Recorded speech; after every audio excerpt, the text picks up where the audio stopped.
অনুরাধা, আরে বাবা, সমস্যাটা কি সেটা আমাকে বলো। কেন লুকোচ্ছ?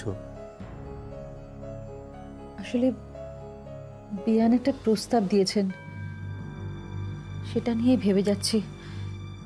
কি করব বুঝতে পারছি না।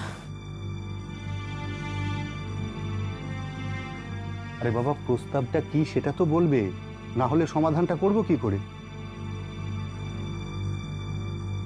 আসলে বিয়ান বললেন যে খোকার যা মনের অবস্থা, তাতে তাতে কি? তাতে খোকার একটা বিয়ে দেওয়া উচিত। এত তাড়াতাড়ি? সেটা একটু বাড়াবাড়ি হয়ে যাবে না? শুরুতে আমারও তাই মনে হয়েছিল, কিন্তু এখন অন্যরকম মনে হচ্ছে। কি মনে হচ্ছে? মনে হচ্ছে যে দেখো, বাকি জীবনটা খোকা তো এইভাবে কাটাতে পারবে না, ওকে তো বিয়ে করতেই হবে। তো বিয়ে যখন করতে হবে তখন এখন আর তখন কি? কিন্তু সেটা কি এখন উচিত হবে? কেন উচিত হবে না? আচ্ছা বেশ, ধরে নিচ্ছি উচিত হবে, কিন্তু পাত্রীটিকে? প্রস্তাবটা বেয়ানি দিয়েছেন অনন্যা। অনন্যা?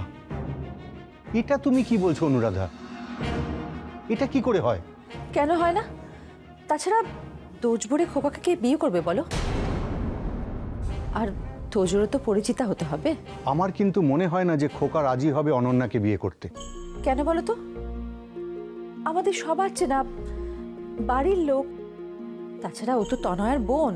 তুমি একটা কথা বুঝতে পারছো না অনুরাধা, তনয়ার বোন হলেও অনন্যার সঙ্গে তনয়ার আকাশ পাতাল তফাৎ। আমি তোমাকে বলছি, অনন্যা কিছুতেই মানিয়ে নিতে পারবে না। দেখো, প্রথমে যখন আমি এই বাড়িতে এসেছিলাম তখন আমিও মানিয়ে নিতে পারতাম না। আস্তে আস্তে সব ঠিক হয়ে যায়। ঠিক আছে, হয়ে গেলেই ভালো। কিন্তু অনুরাধা, তোমার বা আমার সিদ্ধান্তের ওপর কিন্তু কিচ্ছু নির্ভর করছে না, সবটাই নির্ভর করছে খোকার সিদ্ধান্তের ওপর। ও যদি রাজি হয় তবেই সবকিছু হবে। খোকাকে রাজি করানোর দায়িত্ব আমার। আমি কথা বলবো খোকার সঙ্গে, আমার কথাও দুম করে ফেলতে পারবে না। আজকেই খুলে বলি মাকে, কথার সাথে বিয়ের কথাটা আজকে বলতে হবে। তাহলে এক নতুন খোকাকে চিনব। শোনো, খোকা তোমার কথা শুনবে না। মা,